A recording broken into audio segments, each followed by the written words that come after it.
Olá pessoal, tudo bem com vocês? Mais uma aula de geografia, professor Raimundo Cruz aqui.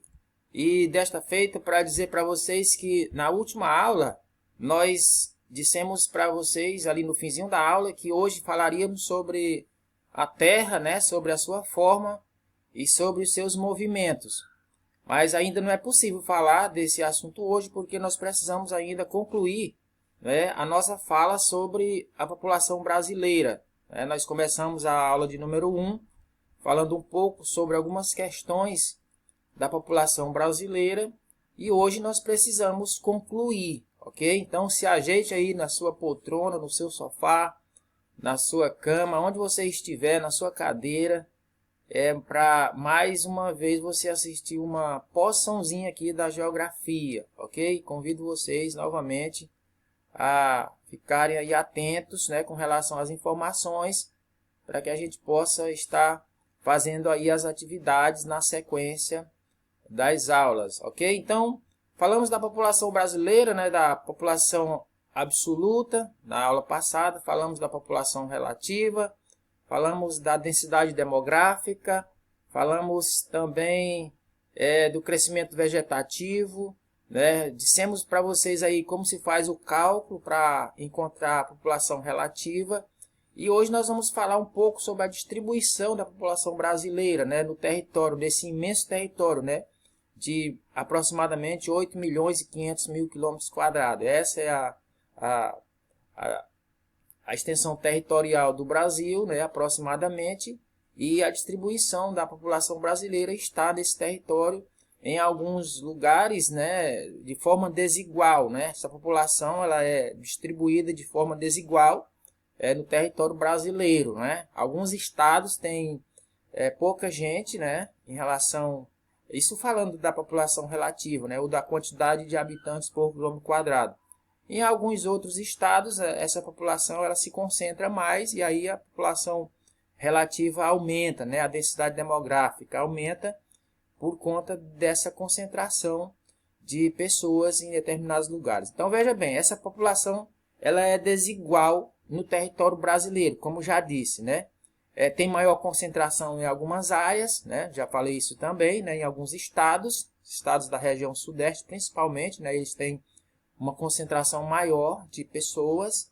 E tem outras áreas que têm uma concentração menor, né? Acabei de falar também que alguns estados têm uma concentração menor por conta de algumas questões, né? Alguns fatores, né? Que nós vamos estar falando no decorrer das aulas, né? Nas próximas aulas, porque essa concentração maior em algumas áreas e porque essa concentração menor em outras. E aí vem a densidade demográfica, que nós já falamos na aula anterior também, tá certo? Que a densidade demográfica é a quantidade de habitantes por quilômetro quadrado, que no Brasil gira em torno de 22,3, 22,4 habitantes por quilômetro quadrado. Então o Brasil é considerado um país não muito povoado, né, porque são só 22 habitantes por quilômetro quadrado. E para ser um país muito povoado, teria que ter aí mais de 100 habitantes por quilômetro quadrado, né? De 100 para frente, 100, 150, 200, 300, sei lá, aí uma quantidade bem maior de habitantes por quilômetro quadrado.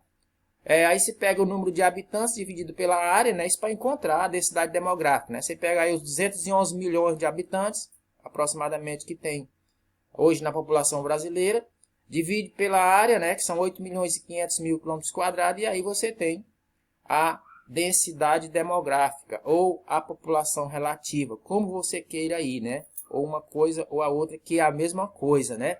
População relativa e densidade demográfica, a mesma coisa. Então, esse aí é o cálculo da densidade demográfica. Vá tentando fazer aí, né, com essa população do Brasil, né, que nós colocamos na última aula, de 211 milhões de habitantes, dividido pelos 8.500.000 quilômetros quadrados, aí você terá a densidade demográfica. Vai dar aí mais ou menos 22,3, 22,4 habitantes por quilômetro quadrado, ok? Vai praticando aí. Se não quiser praticar com esses números, pratica com outros, né? Encontra outra população, né? População do estado do Piauí, pesquisa aí uma população de um estado, né?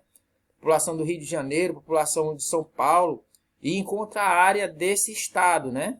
Ou de um país, né? Se não quiser pesquisar do Brasil, pesquisa de outro país, né? Pega aí a Argentina, né? Qual é a população da Argentina? Tanto. Qual é a extensão territorial? Tanto também, quilômetros quadrados. E aí você pega, divide a população pela área territorial e aí você encontra a densidade demográfica ou a população relativa, ok?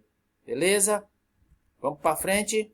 Aí vem a mobilidade da população brasileira, né? O que é isso? O que é a mobilidade? É a movimentação constante da população no nosso território, né? Você sabe que toda hora tem gente andando para lá e para cá, vai para um estado, vai para outro, vem para cá, passa para lá, volta de novo, né? Essa mobilidade ela ocorre, né, constantemente. Deslocamento de um lugar para o outro, né, que eu acabei de falar.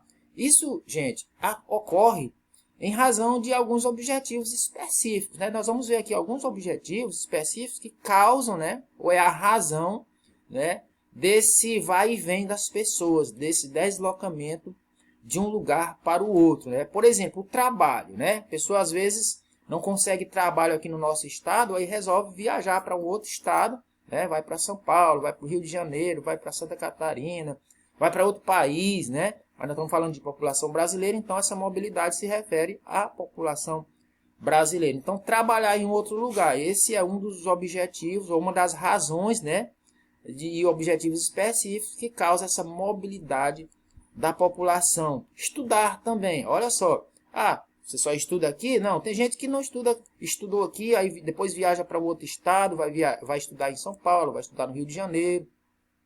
Geralmente quem conclui o curso de medicina e de outros cursos também, vai fazer uma especialização, né? Vai fazer um doutorado, vai fazer um mestrado em um outro estado. E essa ida é que a gente está colocando aqui como mobilidade da população brasileira. E essas aí são as razões pelas quais essas pessoas se mobilizam, né?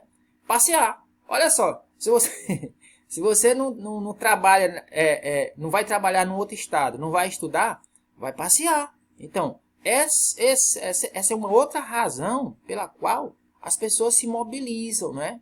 Dizem que ninguém nunca viajou tanto, né, como nos últimos anos, né? Nos últimos anos, né, que nós estamos vivenciando, as pessoas viajaram tanto. No último ano não foi assim, né? No último ano, 2020, o ano passado, a coisa foi diferente, né? Nós fomos quase que proibidos, né, até de sair de casa, quanto mais viajar, né? Mas as coisas vão melhorar, né? E daqui a pouco nós já estaremos também passeando, né? Viajando, indo daqui para lá e de lá para cá, né? Rio, São Paulo, Belo Horizonte, Fortaleza, São Luís. Vamos fazer viagem aí para tudo enquanto é lugar, né? Se não vai estudar e nem trabalhar, vai passear, ok?